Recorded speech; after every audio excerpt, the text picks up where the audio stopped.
जय माता दी मित्रों।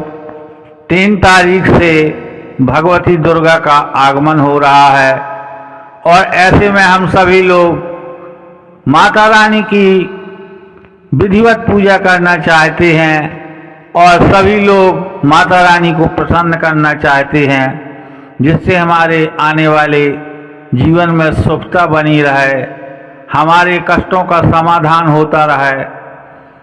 तो ऐसे में कोई माता रानी की साधारण पूजा करता है, कोई चौकी स्थापना करता है, कोई कलश स्थापित करता है, कोई जवारे आदि बोता है। तो इन सब पूजा विधियों में कुछ सामग्री की आवश्यकता पड़ती है और यकायक सामग्री की व्यवस्था पूजा के समय पर करने में बड़ी असुविधा का सामना करना पड़ता है। इसलिए पूजा प्रारंभ करने के पहले सारी पूजा सामग्री अगर एकत्रित हो जाए तो ये बहुत ही अच्छा रहता है।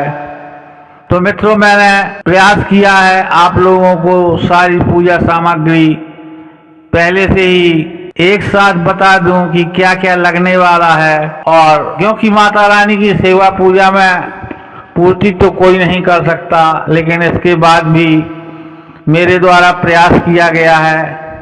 आप लोग देखिएगा, अगर अच्छा लगे तो जरूर बताइएगा। सबसे पहले आपको एक लकड़ी का पीढ़ा या चौकी, आप उसे कुछ भी बोल दें, तो एक लकड़ी की चौकी की आवश्यकता पड़ने वाली है। उसके बाद एक 1.25 मीटर का आपको लाल कपड़ा लगेगा।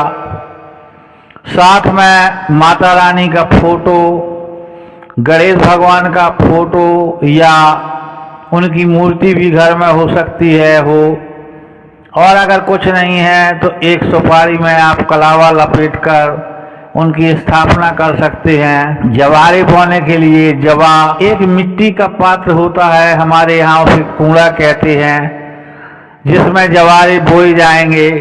एक कलश के लिए मिट्टी का पात्र हो तो सर्वोत्तम है, क्योंकि अन्य अन्य प्रकार के विधानों में अलग अलग धातुओं के पात्रों का वर्णन किया गया है, लेकिन मिट्टी का पात्र सभी कार्यों में लिया जा सकता है, चाहे वो शांति कर्म हो या अन्य कर्म हो। इसलिए मेरे विचार से आप लोग मिट्टी का कलश स्थापित करें और अगर किसी कारणवश आपको नहीं मिल पाया है तो आप अपने लिए तांबे के कलश का चुनाव करें, ये सबसे अच्छा होता है। उसके बाद अगर ये भी नहीं है तो फिर आप चाहे जिस चीज़ का प्रयोग करें, क्योंकि माता सभी जानती हैं, आम के पत्ते आपको लेकर आना है, कम से कम 20 से 21 ठो,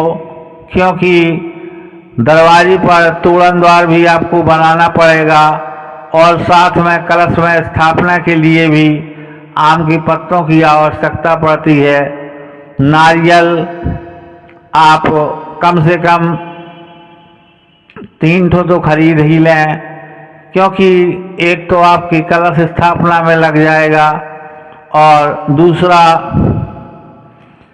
माता रानी को अर्पित करते हैं। उसके पश्चात अष्टमी नवमी वाले दिन भी नारियल अर्पित किया जाता है। एक चुनरी, सुपारी, मेरे विचार से अगर आप छोटी वाली सुपारियां ले रहे हैं तो 50 ग्राम लेना उपयुक्त रहेगा, क्योंकि सुपारी प्रतिदिन आपको चढ़ाना है। और कलावा जरूर ले लें। माता रानी का श्रृंगार, जो कि बाजार में सारा सामान एक साथ लगा करके दे देते हैं, तो वो किसी भी जनरल स्टोर वाले से ले सकते हैं। और दीपक की व्यवस्था के लिए एक दीपक या पीतल वाली वो अखंड ज्योत, और साथ में कलश में रखने के लिए एक दिया जरूर लगेगा।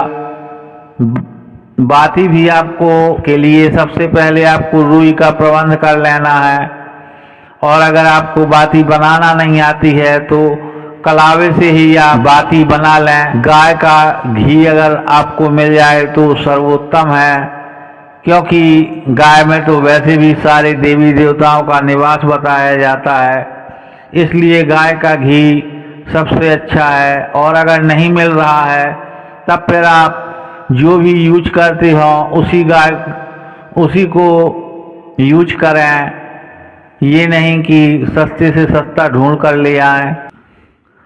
एक पात्र में गंगा जल की व्यवस्था कर लें, जो कि आपको नित्य प्रति थोड़ा थोड़ा यूज करना है, इसलिए किसी बोतल आदि में भर के पहले से रख लें। तिलक, रोली, कलावा, चावल को आप लोग साफ कर लें, छान करके, जो बिना टूटे हुए चावल हों तो कम से कम आप अपने लिए आधा किलो चावल जरूर रख लें, क्योंकि कलश के नीचे भी आप चौक वगैरह बनाएंगे गणेश जी को भी स्थापित करने के लिए, और जो हवन आदि होता है उसमें भी चावल का प्रयोग होता है। चावल सबसे ज़्यादा लगता है, इसलिए आप चावल को धोकर साफ करके एक दिन पहले ही रख लें। हल्दी की गांठें कुछ लेकर के रख लें। दक्षिणा तो आवश्यक है, माता रानी को आप जो भी समर्पित करना चाहें नित्य प्रति समर्पित करें। कपूर कम से कम आप 50 ग्राम ले लें, और अच्छा होगा कि 100 ग्राम लें पहले से ही, क्योंकि आग वगैरह जलाने में कभी तो थोड़ा सा लगता है, कभी ज़्यादा लग जाता है। लौंग आप 50 ग्राम ले लें, इलायची भी 10 ग्राम ले लें। अखंड जोत भी आप अपनी तैयार रखें। एक चिमटी भी ले लें, जो ये सोना चांदी का काम करते हैं वहाँ चिमटी मिल जाती है, क्योंकि आपको बत्ती अखंड ज्योत की बाती बढ़ाने के लिए नित्य प्रति आवश्यकता होगी। आप गाय की ही उपले ले लें, मार्केट में उपलब्ध हैं। हवन कुंड की भी व्यवस्था कर लें। अगर आपके पास में तांबे का हवन कुंड नहीं है तो आप किसी भी मिट्टी के पात्र में हवन कर सकते हैं। बतासा जरूर ले लें, क्योंकि माता रानी का प्रिय भोग होता है बतासा, पंचमेवा। साथ में ऋतु फल नित्य प्रति ताजे ही खरीद। पान अवश्य लें। फूल माला के प्रबंध में आप प्रयास करें कि आपको गुड़हल का फूल अगर मिल सके तो सर्वोत्तम है। गुड़हल अगर नहीं मिल रहा है तो आप कनेर समर्पित करें। गुलाब को वरीयता क्रम में रखते हैं लोग, लेकिन गुलाब का प्रयोग उतना अधिक नहीं करना चाहिए। सबसे ज़्यादा माता रानी को अच्छा लगता है गुड़हल, और जो उनको अच्छा लगे वही हमें करना है। गंगा जल आदि की व्यवस्था के साथ साथ में हवन सामग्री भी आप साफ स्वच्छ करके पहले से रखें, और उसके बाद आप कम से कम अपने पास में 1 से 2 किलो आम की या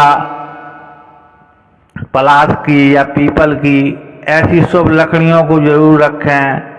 अगर आपको आम के पत्ते किसी कारण से नहीं मिले हैं तो आप अशोक के पत्ते भी ले सकते हैं तोरण द्वार और कलश में स्थापित करने के लिए। तो मित्रों, मेरे विचार से तो सारा सामान मैंने आपको बता दिया है, और इसको आप अपने किसी भी डायरी या कागज़ पर लिख कर रख लें।